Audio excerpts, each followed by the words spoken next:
Bonjour, chers amis. Aujourd'hui, je vais vous présenter le cours des Orients. Bon, pour le plan de cours, comme d'habitude, l'introduction, l'épidémiologie, physiopathologie, clinique, diagnostic et le traitement. On commence par l'introduction. Donc, les Orients, c'est une infection virale aiguë due par un myxovirus, le virus rubalvirus. Donc, c'est une maladie contagieuse, immunisante, suivie en mode endémo-épidémique. Donc, c'est une maladie infectieuse généralement bénigne, touche essentiellement les enfants, mais aussi les adultes, a un tropisme glandulaire et nerveuse. La parotidite orlienne est la manifestation la plus fréquente. On a aussi des atteintes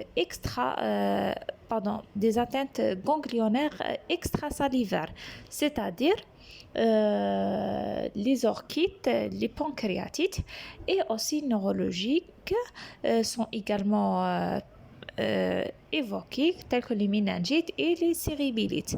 Le diagnostic est essentiellement clinique, mais peut être conforté par la biologie moléculaire. Il n'existe pas de traitement spécifique et la prévention repose sur la vaccination pour les enfants avant l'âge de 2 ans. Pour l'épidémiologie, l'agent causal, c'est la rubalvirus, virus à un reine de famille Paramyxovirida. Le réservoir strictement humain, on retrouve le virus dans le rhinopharynx de l'homme et la transmission soit directe, soit indirecte, directe par voie aérienne par des gouttelettes de puffleuge et indirecte par des objets souillés par la salive. La contagiosité 1 à 2 jours avant le début des symptômes et 7 jours après. Donc l'immunité est solide, définitive, là surtout entre 5 et 2 ans, mais aussi les adultes. SIV en étant endémo-épidémique avec des pics l'hiver et le printemps. Pour la physiopathologie, le virus a tropisme soit glandulaire, soit neurologique. Glandulaire présenté par les parotidites, l'orchite et le pancréatite. Et neurologique, méningite et encéphalite. Donc la pénétration par voie nasale ou buccale et réplication dans le muqueuse respiratoire supérieure, puis virémie transitoire, puis envahissement du parotide avec réplication virale. On va voir par la suite œdème interstitiel, les infiltrations inflammatoires de lymphocytaires et macrophagiques et aussi envahissement du système nerveux central, du pancréas, de tractus urinaire et de ganglions génitaux. Donc, pour la clinique, on a principaux 4 tableaux, la parotidite et l'atteinte du système nerveux central, orchite et pancréatite. Pour la parotidite, constitue 70% et elle est la plus fréquente. L'incubation est longue, entre 15 et 24 jours. En moyenne 19 jours. Puis la phase d'invasion dure 24 à 48 heures, caractérisée par syndrome infectieux modéré, fibricule, légère malaise, des otalgies et gêne à la mastication. Pour la phase d'état, donc la parotidite est douloureuse, d'abord unilatérale puis latérale, rarement symétrique. Elle refoule le lobe de l'oreille en haut et en dehors. Donc, et comblement le sillon rétro-maxillaire, donnant un aspect de visage, en piriforme, c'est-à-dire en poire. À l'examen, on trouve une parotide douloureuse à la palpation, avec une consistance ferme et élastique. D'où la différence de tumeur qui a une consistance dure. On va voir aussi des turgescences de l'orifice de Stenone, parfois une pharyngite érythémateuse, des adénopathies prétragiennes et sous-angulo-maxillaires. On va voir aussi atteinte des glandes sous-maxillaires et sublinguales, possible 10% des cas, un œdème presternal et supraglutique décrit. On va voir aussi des signes généraux sont peu marqués chez l'enfant. plus intense chez l'adolescent et l'adulte. Donc l'évolution, c'est la guérison spontanée en 8 à 10 jours, parfois complications telles que localisation secondaire extrasalivaire de virus ou bien de neuroméningite testiculaire et pancréatique. Deuxième forme, c'est la forme de l'atteinte du système nerveux central. C'est la plus fréquente de localisation extrasalivaire. Donc, on a deux tableaux, soit méningite, soit encéphalite. Pour la méningite orléanienne, réaliser un tableau de méningite aiguë à liquide clair, cliniquement syndrome méningite fébrile, le LCR clair avec pliocytose après dominance lymphocytaire normoglycorachée. Survient 5 jours après la parotidite, mais peut précéder d'une semaine la parotidite. Donc, elle se manifeste peut-être jusqu'à 2 semaines après la parotidite, c'est-à-dire soit avant, soit après la parotidite. Donc, la guérison spontanée sans séquelles. Pour l'encéphalite rare, jusqu'à 1%, mais grave, avec des décès. Donc, le tableau d'encéphalite parfois prolongé, manifesté par troubles de vigilance, des signes déficitaires, crise convulsive avec atteinte psychique, spécifique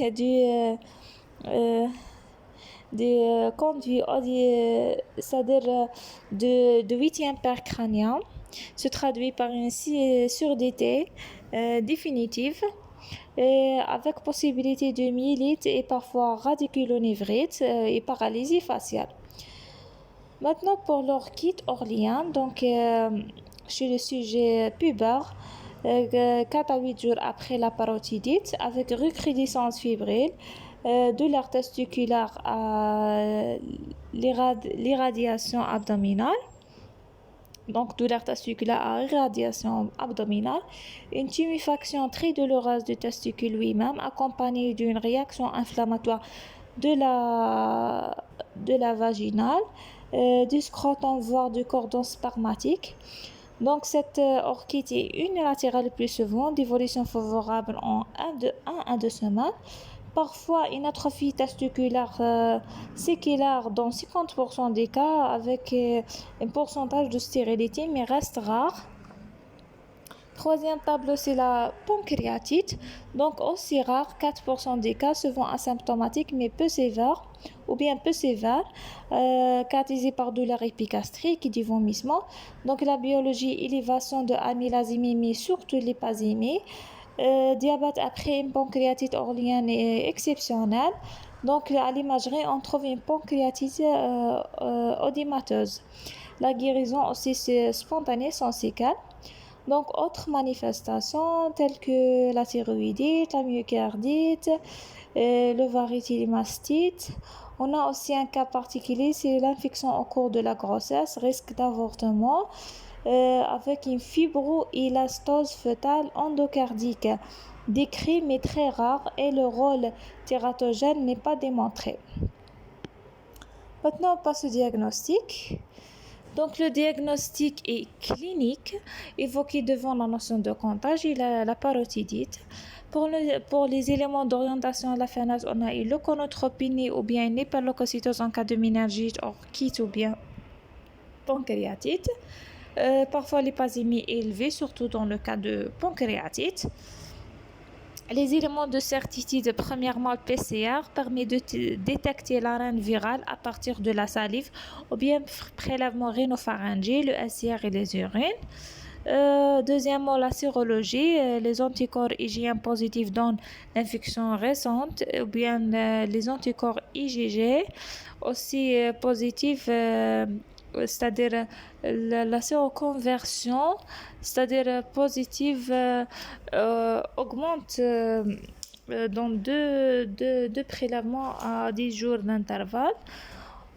Troisièmement, on peut utiliser aussi les réactions de fixation du complément de prélèvement à 2 semaines d'intervalle.